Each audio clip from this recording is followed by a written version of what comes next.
UI yang telah dikembangkan, yang mana itu akan dinilai sesuai dengan prinsip-prinsip yang diakui. Nah, ada beberapa guideline atau panduan dalam melakukan heuristic evaluation. Secara umum itu ada 4 di sini. Ada bisa kita gunakan 10 usability heuristic menurutnya Jacob Nielsen. Lalu bisa juga kita gunakan pedoman desain yang diusulkan oleh Don Norman. Ada juga 16 prinsip dari Bruce Toknazini, serta 8 golden rule oleh Ben Seniderman untuk desain UI.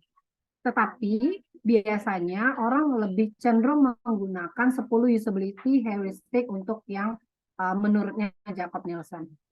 Nah, pada kali ini kita akan mempelajari bagaimana caranya melakukan heuristic evaluasi menggunakan 10 usability heuristiknya. Nah, ini yang akan kita bahas pada hari ini. 10 usability heuristik ini bisa kita gunakan untuk mengukur apakah UI dari sistem yang telah dikembangkan itu telah memenuhi prinsip-prinsip usability. Harapannya adalah di sini untuk memudahkan user pastinya, dan juga untuk memberikan pengalaman terbaik untuk user dari sistem yang dikembangkan. Ada 10 prinsip yang perlu diperhatikan. Ada visibility of system status, match between system and the real world, user control and freedom, sampai ke help and documentation. Nanti kita bisa lihat satu persatu.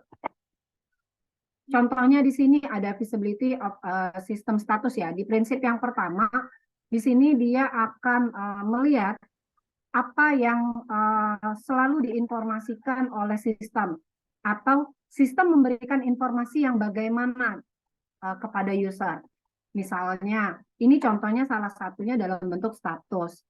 Misalnya kalau kita ngedownload sesuatu dari sistem, atau kita melakukan upload, atau kita melakukan delete data yang banyak dan lain sebagainya, status prosesnya bisa terlihat. Itu salah satunya.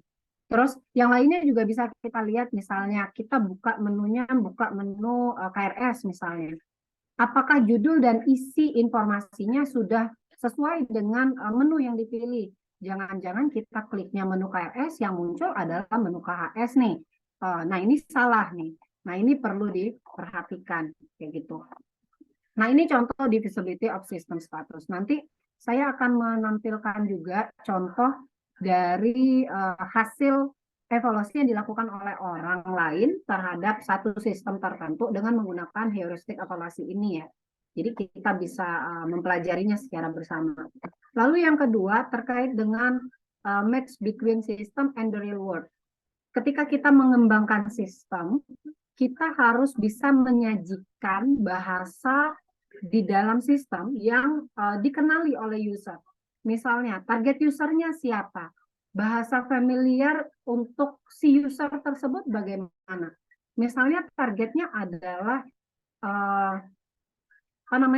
orang Indonesia, mungkin lebih cenderung bahasa yang kita gunakan adalah bahasa Indonesia. Maka kita bisa memanfaatkan itu. Atau ketika targetnya bisa jadi kita gunakannya bahasa Inggris, maka kita akan menggunakan bahasa-bahasa yang memang sesuai dengan keseharian dari si user sendiri. Selain itu bisa juga kita gunakan simbol-simbol yang dikenali atau yang familiar dikenali oleh user. Misalnya kita mau kasih tombol hapus, kita bisa buat simbol itu, mungkin simbolnya yang tong sampah kayak recycle bin, karena cenderung orang-orang atau user itu mungkin udah familiar kalau simbol tong sampah itu dipakai untuk menghapus sesuatu misalnya. Atau simbol dokumen, atau simbol-simbol yang lain. Jadi jangan gunakan atau terapkan simbol yang tidak familiar oleh orang lain.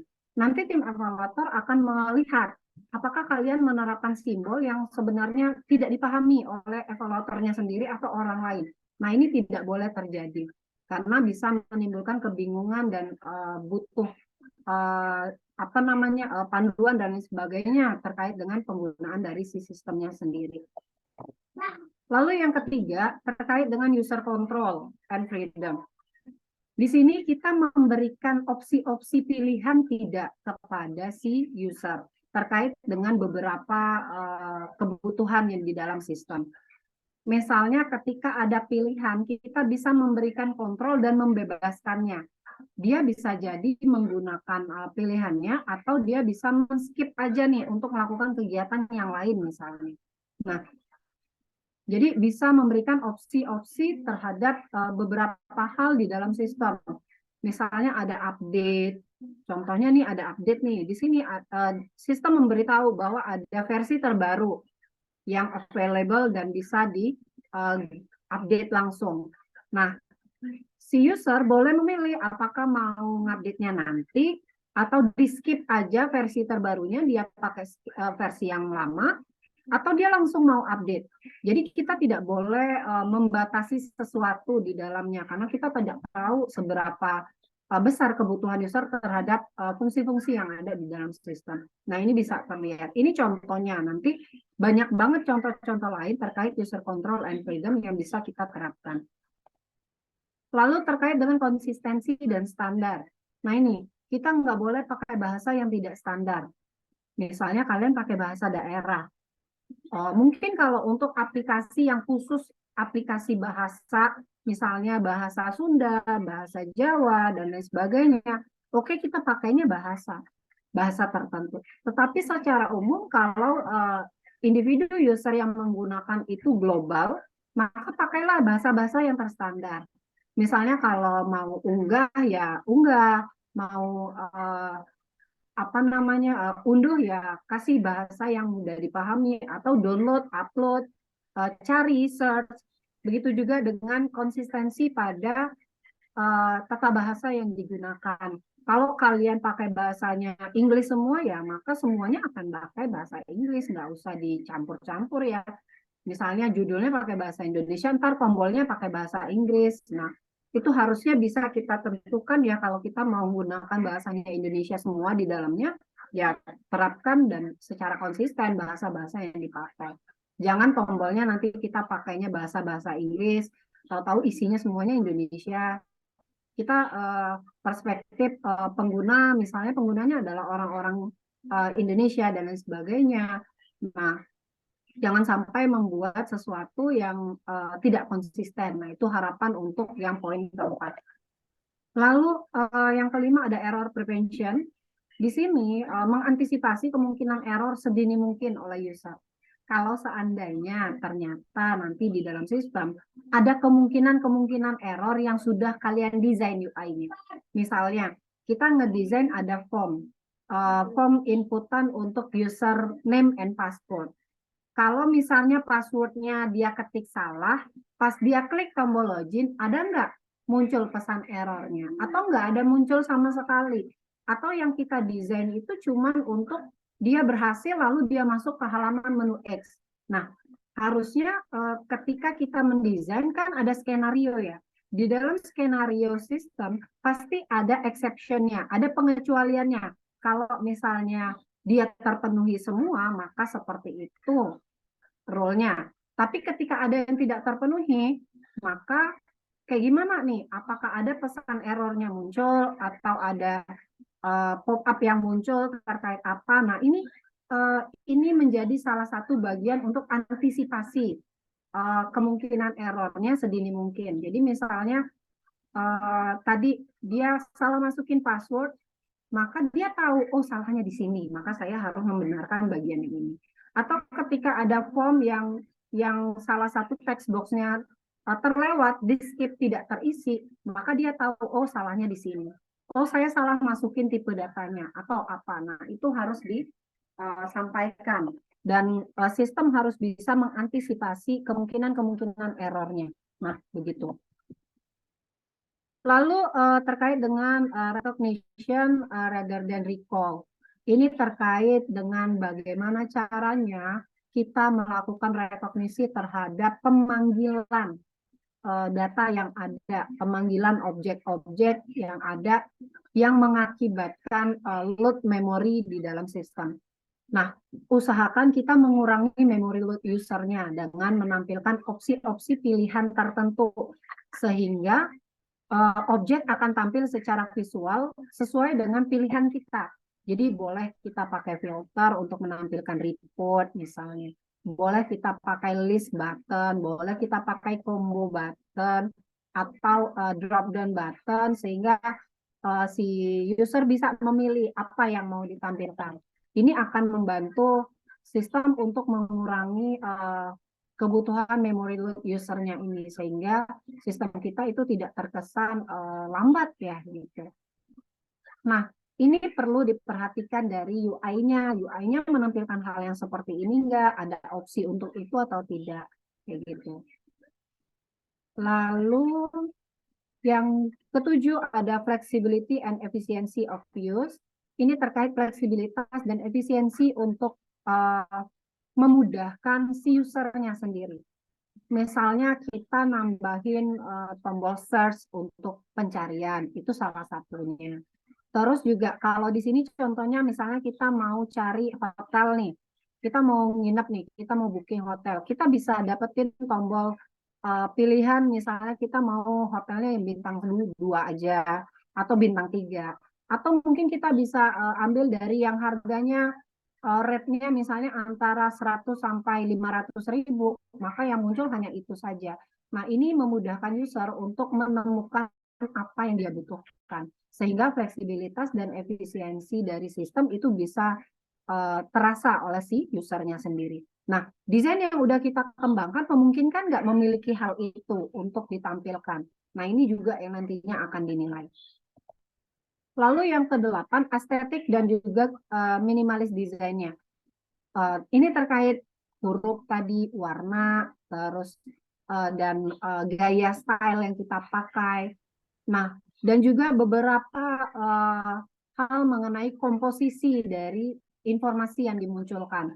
Apakah informasi yang ditampilkan itu hanya informasi yang saling terkait saja, atau ternyata ada informasi yang nggak berhubungan sama sekali, nongol nih tiba-tiba di dalam halamannya, atau yang tidak diperlukan kok ditongolin atau dilihatin di dalam halamannya. Nah, apakah ini perlu atau tidak? Nah, ini kita perlu mempertimbangkan estetik dan minimalis desainnya terkait dengan komposisi layoutnya sendiri ya, gitu.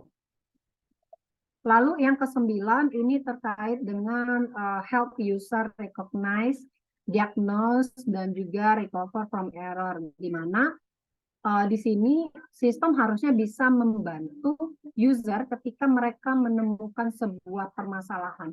Jadi kalau ada indikasi masalah, solusinya harus bisa dimunculin oleh sistem. Jadi sistem harus bisa melakukan rekomendasi terhadap solusinya, gitu. Nah, misalnya dia ketika mau login, ternyata ada orang yang sudah pernah melakukan mencoba mengakses login di sistemnya dengan menggunakan password yang berbeda, atau dia nggak tahu passwordnya tapi coba-coba masuk misalnya. Nah, sistemnya munculin nggak indikasi permasalahan tersebut? Solusinya kayak gimana? Ya mungkin minta si user untuk melakukan perubahan terhadap passwordnya, terus melakukan sesuatu, pengecekan atau apa. Atau misalnya ketika ada indikasi masalah di dalam sistem, itu ada nggak kira-kira rekomendasi dari sistem itu sendiri untuk membantu user, harusnya usernya melakukan apa. Misalnya, ketika kita ngisi form, ternyata ada satu form inputan yang wajib diisi tetapi terlewat. Nah, apakah yang muncul hanya tanda merahnya saja pada bagian tersebut, atau ada informasi yang muncul nih? Nah, data tidak bisa disimpan karena bagian ini belum diisi misalnya. Atau kayak gimana? Silakan isi dulu atau seperti apa. Nah, atau ketika dia memasukkan data yang salah, ada nggak indikasi terhadap rekomendasi solusi harusnya dia mengisi data yang seperti apa misalnya. Nah, itu pada bagian ini bisa kita bantu untuk lihat apakah sistemnya sudah memungkinkan untuk itu. Dan yang terakhir, ada nggak tombol bantuan mungkin atau dokumentasi terkait petunjuk penggunaan, atau mungkin kontak person yang bisa dihubungi sehingga ketika ada permasalahan dari sisi user, dia udah tahu dia mau ngapain, dia mau nanya ke siapa. Atau mungkin kalian siapkan FAQ-nya nggak terkait dengan penggunaan sistemnya sendiri. Nah, ini bisa menjadi beberapa hal yang diperlukan. Nah, ini adalah 10 prinsip dari heuristic evaluation yang dikemukakan oleh Jacob Nielsen. Lalu bagaimana caranya ini bisa kita jalani? Sorry. Di sini ada petunjuk untuk heuristic evaluation-nya sendiri, yang mana yang pertama, untuk melakukan heuristic evaluasi ini kita harus menggunakan lebih dari satu evaluator. Jadi orang yang menilai itu nggak cukup cuma satu orang. Kalau katanya Jacob Nielsen, rekomendasinya beliau itu adalah 3-5 evaluator itu udah cukup untuk menilai. Begitu. Lalu yang kedua, alternatif dengan melakukan user testing. Untuk mendapatkan hasil yang maksimal, maka kita harus melakukan user testing dan heuristic evaluation secara bergantian pada siklus desain yang iteratif. Maksudnya gini, ketika evaluator itu ingin menilai, maka prototipenya di testing dulu, user suruh pakai dulu, gitu. Nah, setelah itu baru dia jawab pertanyaan-pertanyaannya, begitu. Lalu yang ketiga, tidak masalah untuk membantu evaluator ketika mereka terjebak dari interface yang membingungkan. Misalnya, ketika si evaluator mencoba melihat prototipe yang kita kembangkan, ternyata mereka bingung nih, ini abis ini kemana ya? Ini munculin apa? Kalau saya mau balik ke menu sebelumnya kayak gimana? Nah, bisa jadi kita sebagai tim pengembang itu boleh aja membantu mereka untuk mendapatkan apa yang mau dicari, gitu, agar kegiatan evaluasinya bisa menghemat waktu. Nah, lalu tekniknya seperti apa? Tahapannya begini. 3-5 orang tadi bisa dipakai dengan menggunakan teknik individual evaluation atau pleno evaluation. Kalau individual, maka nanti ada 3-5 orang yang akan mengevaluasi prototipe UI yang telah kita kembangkan, prototipe sistemnya. Lalu dia akan menilai dan menceklis apakah semua prinsip dari 10 prinsip Nielsen tadi telah ada pada sistem, gitu. Nah, nanti mereka akan nilai dengan checklist. Oh, ternyata semuanya udah ada misalnya, atau ada yang belum ada. Ketika ada yang tidak ada atau semuanya udah ada, bisa jadi si evaluator memberikan rekomendasi tertentu. Misalnya tadi, semua menu sudah menampilkan halaman sesuai dengan isinya. Bisa jadi ternyata satu menu nampilin halaman lain nih misalnya. Nah, itu bisa dijadikan catatan oleh evaluator sendiri. Nah, teknik yang kedua itu evaluatornya pakai pleno, dalam artian evaluatornya tetap adalah 3-5 orang, tetapi mereka berdiskusi bersama-sama untuk menilai. Kalau yang teknik individual, mereka secara individu menilai secara satu persatu orang. Sementara kalau yang pleno, mereka duduk bersama, mereka melakukan testing terhadap prototipenya dan langsung menilainya secara bersama. Nah, bedanya di situ. Terakhir, ada final report yang harus disampaikan oleh tim evaluator terkait dengan bagaimana hasil dari evaluasi yang telah mereka lakukan. Nah, ini adalah tahapannya. Gitu. Contoh kasus untuk pencarian dari prinsipnya, misalnya begini. Kita udah buka semua prototipenya. Kita mau nilai, misalnya visibility of system statusnya. Di sini tadi terkait dengan status yang diberikan, visibility atau visual secara umum yang diberikan oleh si sistem. Dia melihat, ternyata evaluator melihat ketika tombol button copy ditekan, itu nggak ada aksi apa-apa. Sehingga user bingung bagaimana cara copy kode pembayarannya misalnya. Rekomendasinya performanya diperbaiki agar button copy dapat berfungsi. Nah, fungsinya bisa terlihat dari apa? Misalnya ketika kita klik copy, maka mungkin akan muncul pesan pop-up bahwa kode pembayaran telah disalin, gitu. Atau apa? Nah, Ini bisa menjadi hal yang dilakukan. Nah, contoh kasus ini akan bisa dikerjakan oleh evaluatornya. Jadi ketika evaluator melihat prototipenya, dia akan menilai masing-masing prinsipnya apakah sudah sesuai atau belum. Begitu. Sampai di sini sebelum kita masuk ke contoh yang lebih nyata pernah dilakukan orang dalam bentuk artikel jurnal, ada yang ingin ditanyakan? Silakan. Bisa dipahami?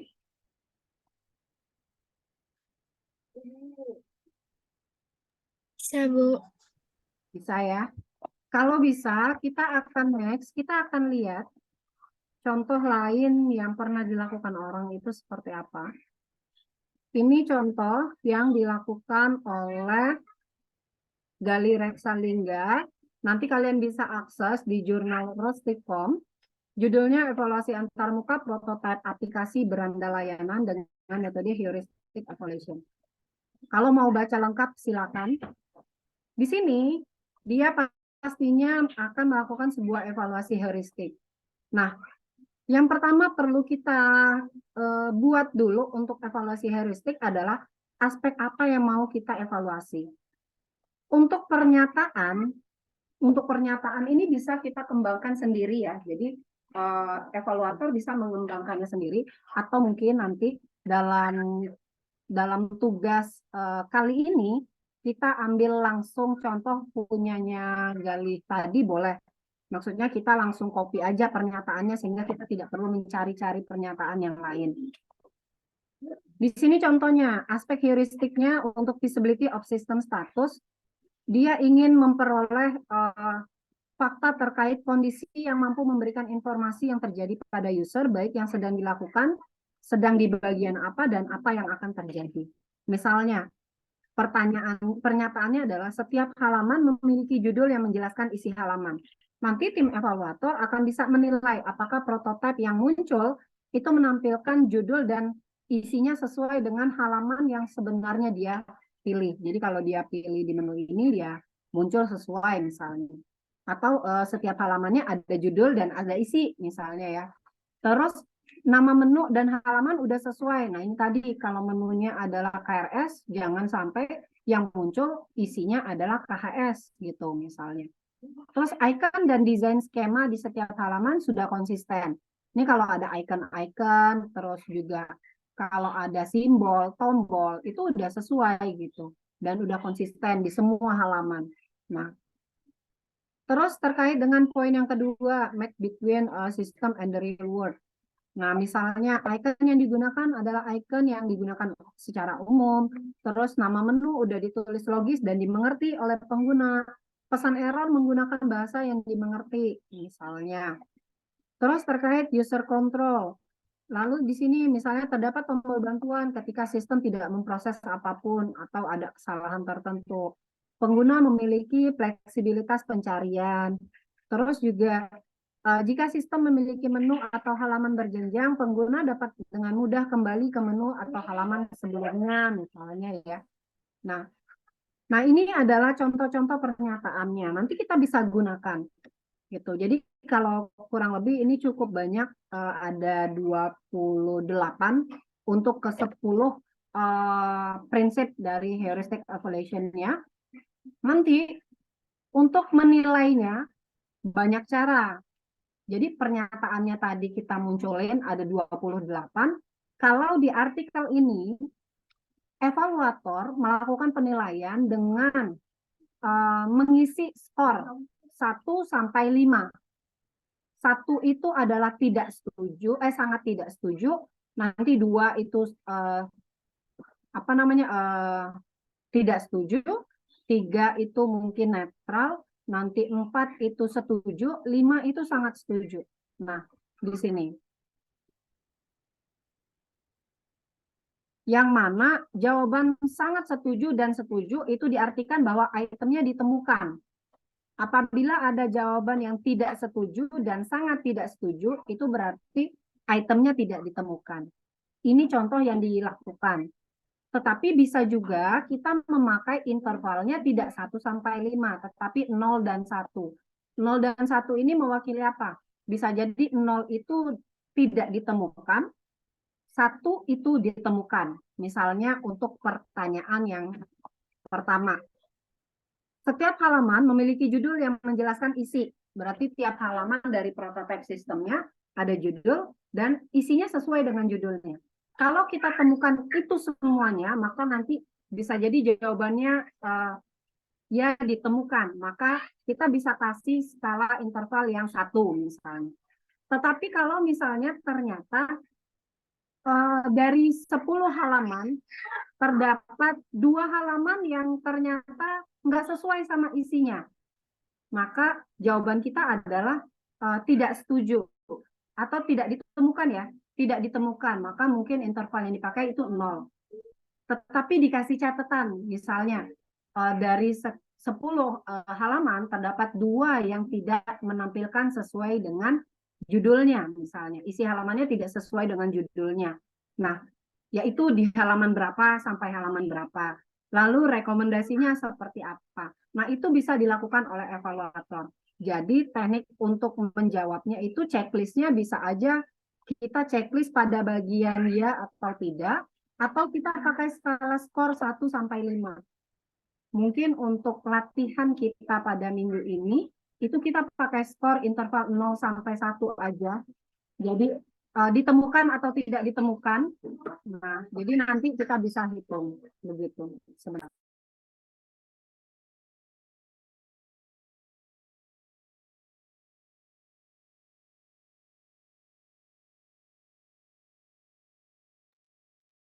Sampai di sini bisa dipahami? Ini baru pernyataan atau pertanyaan yang nantinya akan diisi dan cara menjawabnya. Lalu setelah itu kita akan melihat kualifikasinya berdasarkan hasil perhitungannya seperti apa.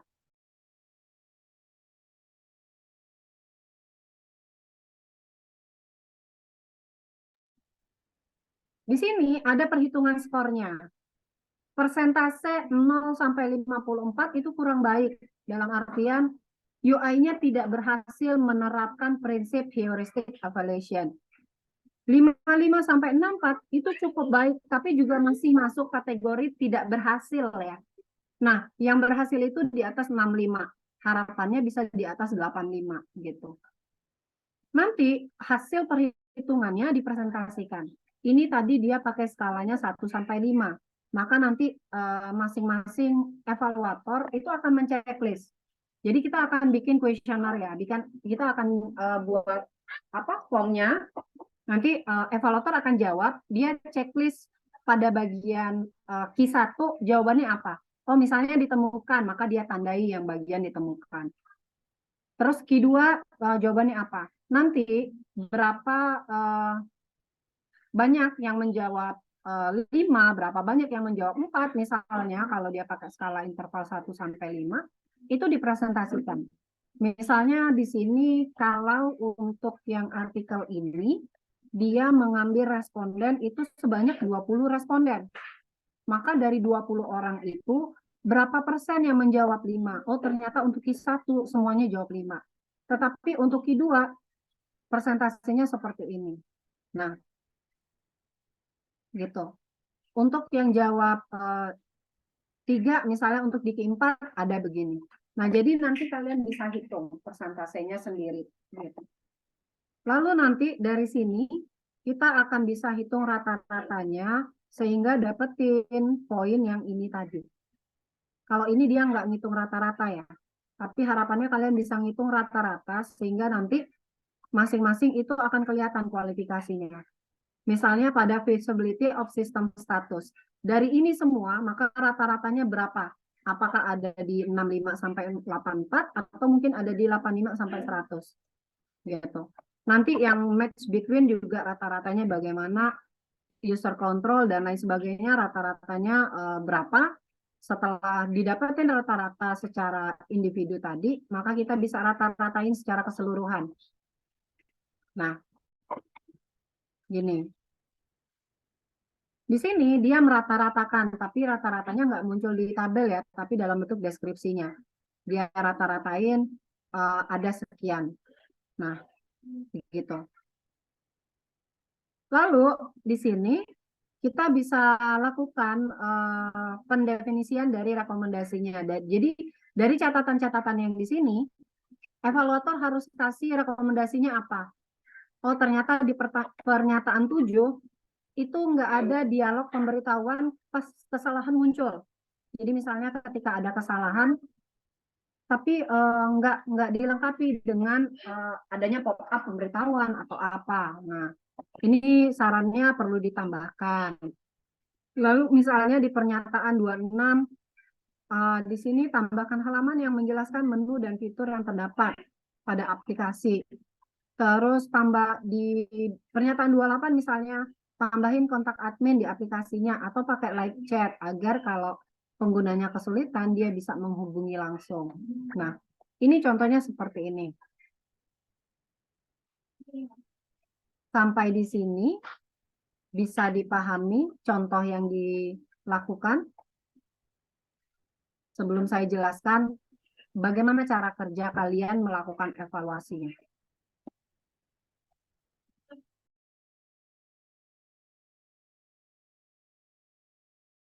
Ada yang mau ditanyakan?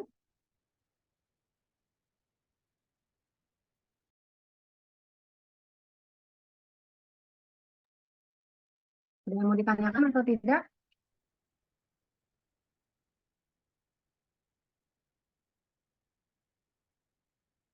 Lalu tugas kalian adalah melakukan evaluasi terhadap prototipe UI yang telah dikembangkan oleh tim lain. Misalnya di sini kelasnya kelas R3 dan R4 ya. R3 ada berapa kelompok di dalamnya? PJ kelasnya siapa R3? Saya, Bu. Ada berapa kelompok di kelas R3? 6. 6, Bu.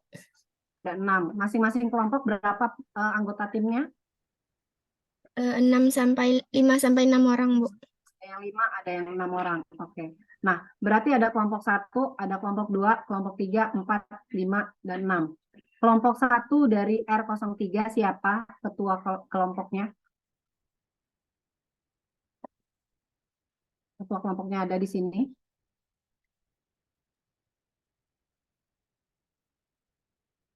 Ada nggak?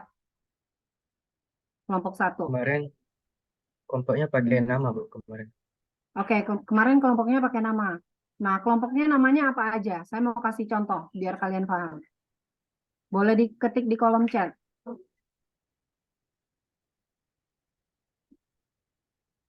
Sama anggotanya juga.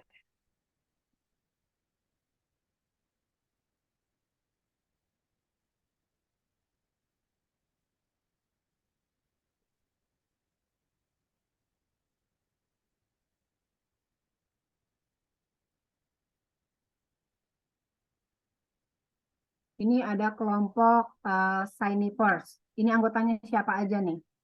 Sifatol. Anggotanya Iva. Hmm. Kemudian ada Reza Okto, Adi Usman, Egidia, Nurul Humaira, dan Niken, Bu. Siapa-siapa aja? Iva, Reza Okto, Adi, Egidia, Nurul, dan Niken. Nurul, dan Niken. 5 orang ya? 6 ya? 6 maksud saya. 6 orang ya? 6 ya? Iya. Nah, ini misalnya saya dapat di kolom chat itu ada 2 kelompok. Ada kelompoknya Signiverse dan ada kelompoknya Big Five. Nah, masing-masing kan sudah bikin prototype sistemnya ya. Kalau minggu lalu saya jelasin, kita coba presentasiin ya. Karena beberapa hal ternyata kita nggak bisa langsung presentasiin. Dan maka presentasi dan penilaian user interface-nya akan dilakukan antara kelompok 1 dan kelompok yang lainnya. Misalnya, kelompoknya Signy First yang diketuai oleh Iva, itu nantinya akan berpartner dengan Big Five yang diketuai oleh Muqtada Billah misalnya. Nah, berpartnernya seperti apa? Misalnya di sini, Signiverse sudah mengembangkan prototipenya ya. Dan nanti kelompok Big Five akan melakukan evaluasi terhadap prototipe UI yang telah dikembangkan. Evaluasi yang akan dilakukan itu adalah evaluasi heuristik seperti yang saya jelaskan. Nanti tim dari Signiverse mempersiapkan semuanya. Jadi Signiverse itu mempersiapkan ini kuesionernya, mempersiapkan bagian yang ini. Aspek-aspek heuristik apa yang nantinya akan dinilai, pertanyaannya atau pernyataannya apa saja, mau pakai skala penilaian berapa, apakah sama kayak yang di artikel ini kan 1 sampai 5 ya. Nah, atau mau pakai 0 dan 1 yang berarti ditemukan atau tidak ditemukan. Nah, jadi Signiverse itu buatin dulu kuesionernya. Nanti di kuesionernya dikasih judul ya, pastinya kuesionernya kuesioner apa, siapa nama evaluatornya, identitasnya kelihatan. Nah, setelah itu, tim dari Big Five masing-masing akan melakukan evaluasi. Seperti yang tadi saya sampaikan, tahapan evaluasinya bisa jadi kita individual dulu, lalu dirapatin rame-rame. Berarti di anggota Big Five itu ada Muqtada Billah, ada Rizky Alfarizi, ada M. Rizky, ada Yuli Trianto, ada Abiyu Prayori. Semuanya nanti mengisi kuesioner yang disajikan oleh Signiverse. Jadi Signiverse lihat, kalau anggota tim Big Five itu ada 5 orang, maka siapin 5 kuesioner yang sama dan dibagiin satu persatu kepada mereka. Setelah itu, nanti kalian yang Signiverse melakukan presentasi terhadap prototipe yang dikembangkan. Atau setelah kalian presentasi, kalian bisa memberikan akses kepada Big Five untuk melihat ke dalam sistemnya sambil menilai. Nah, jadi di sini Signiverse itu mempresentasikan ke Big Five prototipenya, lalu Big Five menyimak tampilan prototipe tersebut. Nanti setelah mereka mempresentasikan, Signiverse kasih akses Big Five untuk membuka halaman prototipenya. Jadi kalau kalian pakai Figma, maka mungkin laman Figma-nya bisa mereka klik. Jadi mungkin laptopnya dipindahkan, mereka bisa lihat untuk melakukan penilaian. Nah, nanti Muqtada Billah, Rizky Alfarizi, M. Rizky, Yuli Trianto, Abiyu Prayori mengisi kuesionernya, menjawab kuesionernya sesuai dengan apa yang ditemukan pada sistem. Sesuai dengan prototipe di dalamnya. Apakah item-item dari pernyataan di heuristic evaluation-nya ditemukan di dalam UI-nya atau tidak? Gitu. Jadi di checklist. Nah, nanti setelah itu semua evaluator secara bersama bisa berdiskusi dan bisa menyampaikan rekomendasinya. Misalnya tadi saya Rizky Alfarizi menemukan kesalahan pada bagian pernyataan 7 misalnya. Maka harusnya rekomendasinya seperti apa. Nah, itu dicatat. Jadi nanti evaluator akan isi kuesioner dan memberikan rekomendasi. Sampai di sini bisa dipahami? Bisa, Bu.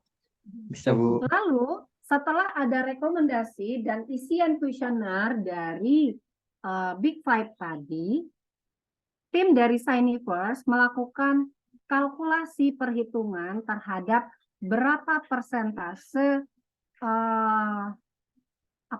prinsip-prinsipnya ditemukan di dalam UI yang kalian telah kembangkan. Misalnya ketemu di 80%, maka tadi masuk kategori 80% itu di sini ya. Kategori untuk 80% itu berarti masuk kategori baik. UI-nya berhasil, maksudnya berhasil menerapkan prinsip-prinsip. Akan tetapi untuk mencapai yang lebih baik lagi, nanti rekomendasi dari evaluator kalian buatkan perbaikan atau revisi desainnya. Sampai di sini bisa dipahami?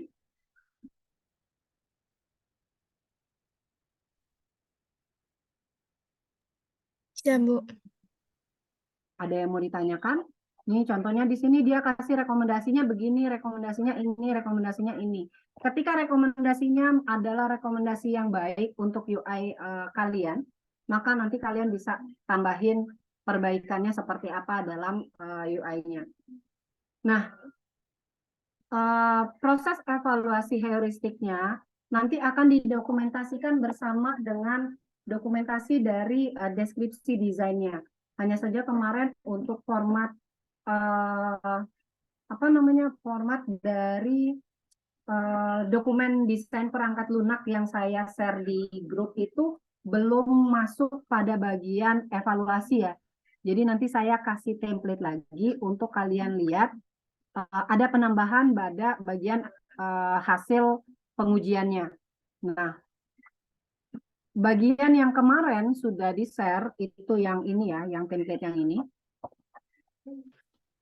Kemarin udah dapat semua ya template ininya, deskripsi perancangan perangkat lunaknya.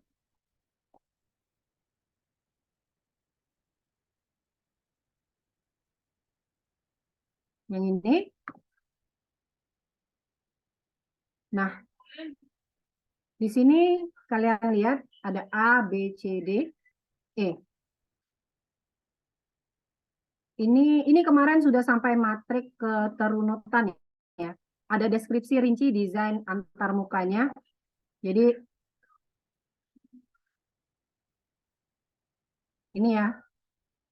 Nah, ini nanti sudah kalian kembangkan. Kalau kemarin cuma sampai bab 3, matrik keterunutannya, nanti saya akan tambahin bab 4-nya. Bab 4 itu berisi hasil pengujian heuristiknya. Nah, kalau ternyata ada rekomendasi, maka nanti di sini dimunculin ya. Perubahannya dokumen yang di dalam sini tidak perlu dirubah, cuma nanti di subbabnya akan saya tambahin nih. Kalau ini kan baru deskripsi perancangan ya. Nanti berarti di sini hasil pengujian. Berarti di hasil pengujian ada kuesionernya, ada hasil perhitungan kuesionernya, rekomendasi dan perbaikan yang dilakukan. Nah, itu nanti kalian tambahin. Jadi untuk yang dokumen ini isiannya tidak ada yang berubah. Saya hanya akan menambahkan format untuk bab 4-nya saja. Sampai di sini bisa dipahami? Bisa, Bu. Ada yang mau ditanyain nggak? Bu, izin bertanya, Bu. Silahkan, Gazi. Itu di yang laporan tadi ada bagian referensi. Itu maksudnya apa ya, Bu? Oh, yang mana? Ini. Itu, Bu, ya, yang 1.4 itu, Bu. Oke. Ini ada referensi dari dokumen ya.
Nah, maaf ya. Untuk yang referensi ini adalah referensi dokumentasi dari perangkat lunak yang dirujuk. Misalnya kan untuk mengembangkan desain kita melihat pada activity diagram, pada analisis kebutuhan, pada use case. Nah, use case itu ada di dokumen kalian yang mana? Yaitu misalnya ada di dokumen software requirement spesifikasi kalian ya. Terus kalau ada kalian lihat dari buku untuk mengembangkan UI ini, maka referensi bukunya buku apa? Kalau ada panduan, panduannya dari mana? Pokoknya semua dokumen-dokumen yang kalian pakai untuk mengembangkan desain. Seperti itu. Ada lagi yang mau ditanyakan? Bu, izin bertanya. Matriks keterunutan itu apa ya, Bu?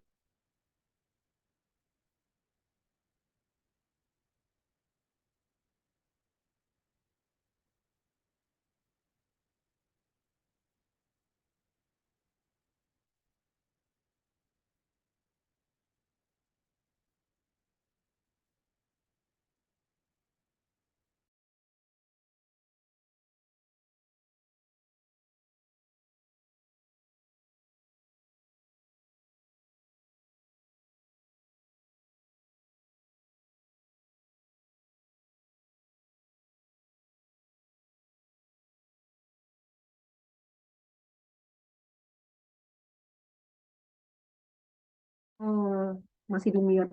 Oke, matrik keterunutan ini adalah metrik yang menjelaskan kerunutan dari aspek-aspek pemodelan desain, aspek-aspek analisisnya dengan aspek desainnya.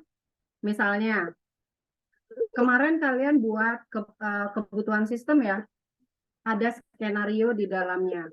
Kemarin skenarionya dikasih nama enggak? Atau dikasih kode enggak nomor? Misalnya kodenya 001 ya, kita bisa kasih ID kebutuhannya di sini. Misalnya dia diambil dari dokumen SKPL namanya, di mana kalian mengembangkan aplikasi namanya di sini Colorful, contohnya gitu. Lalu di kode K001 ini nantinya akan diterapkan pada modul halaman yang ada di DPPL Colorful K003 misalnya. Nanti kalian lihat di sini. Nah, jadi input, proses, output yang kalian lakukan, skenario yang ada, itu ada pada modul yang mana? Kayak gitu. Nah, itu dipetakan. Pemetaannya yang masuk ke sini. Bisa dipahami?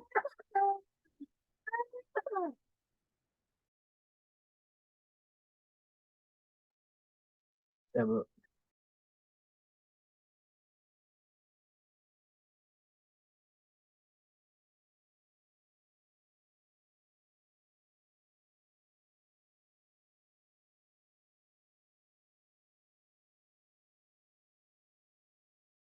Lalu ada lagi yang ingin ditanyakan?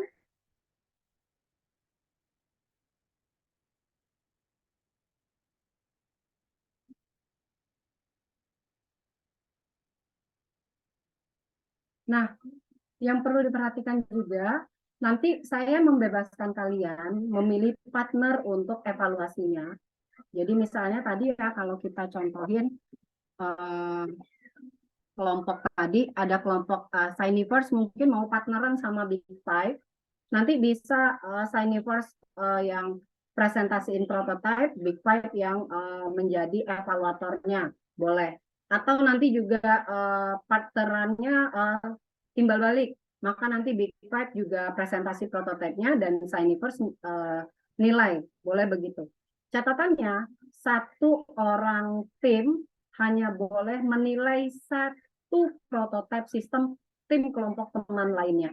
Jadi nggak boleh Big Five nilai juga kelompok yang sebelahnya lagi. Nggak bisa, dia nggak bisa jadi evaluator untuk dua kelompok sekaligus. Tetapi satu kelompok hanya bisa menilai satu kelompok lainnya. Jadi nanti kalian bisa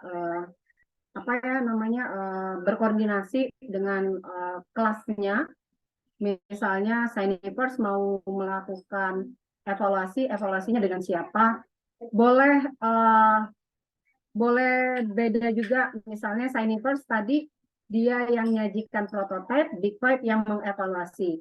Nanti Big Five bisa jadi prototipenya dia bukan Signiverse yang mengevaluasi, tapi kelompok yang lain. Boleh seperti itu. Jadi nanti kalian bisa melakukan komunikasi di dalam timnya. Yang tidak boleh adalah masing-masing tim mengevaluasi sendiri prototipenya. Karena nanti di halaman hasil evaluasi harus dimunculkan siapa tim evaluator yang melakukan evaluasi terhadap prototipe dari kelompok Signiverse misalnya. Nah, nanti ada evaluatornya, nama-namanya siapa, dari kelompok yang mana. Nah, seperti itu. Ada yang mau ditanyakan?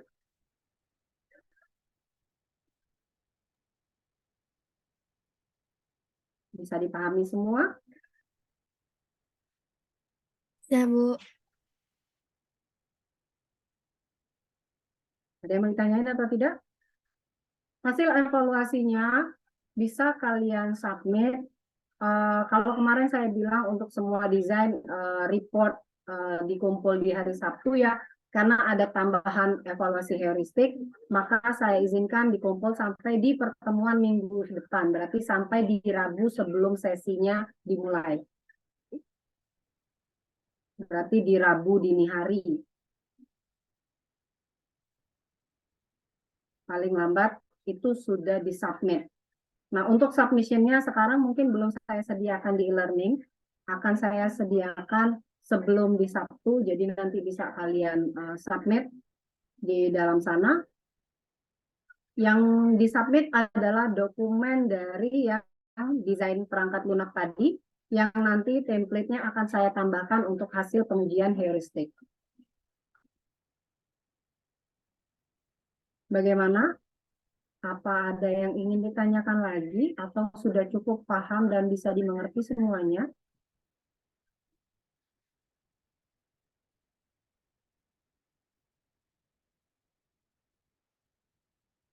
Kalau tidak ada yang ingin ditanyakan, maka pertemuan hari ini mungkin akan langsung saya selesaikan ya.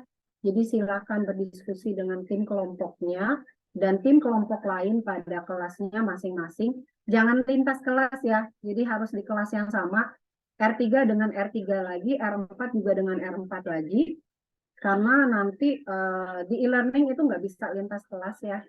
Jadi kalian harus pada kelas yang sama tetap, walaupun bisa pilih tim yang evaluasinya siapa, silakan.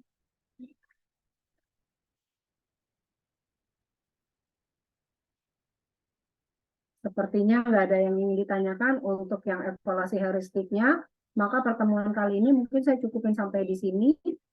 Terima kasih semuanya. Tadi untuk yang report sesi Zoom ini, nanti recordingnya boleh di-share ke teman-temannya agar teman-temannya bisa melihat kembali hasil rekamannya seperti apa. Untuk yang evaluasi heuristik, kalian bisa melakukan penelusuran di Google untuk mengembangkan atribut dari pertanyaannya. Kalau misalnya tidak menggunakan yang ada pada contoh yang saya kasih, nanti kalian bisa pakai di contoh yang lain. Berarti pada bagian referensi, artikel ini menjadi referensinya kalau kalian pakai contoh ini. Nah, itu tadi ya, ada referensi. Tapi kalau misalnya kalian pakai contoh artikel yang lain, maka nanti artikel yang lain masukin referensinya pada bagian referensi. Nah, seperti itu. Baik, kayaknya cukup ya. Maka kita akhiri pertemuan hari ini. Assalamualaikum warahmatullahi wabarakatuh.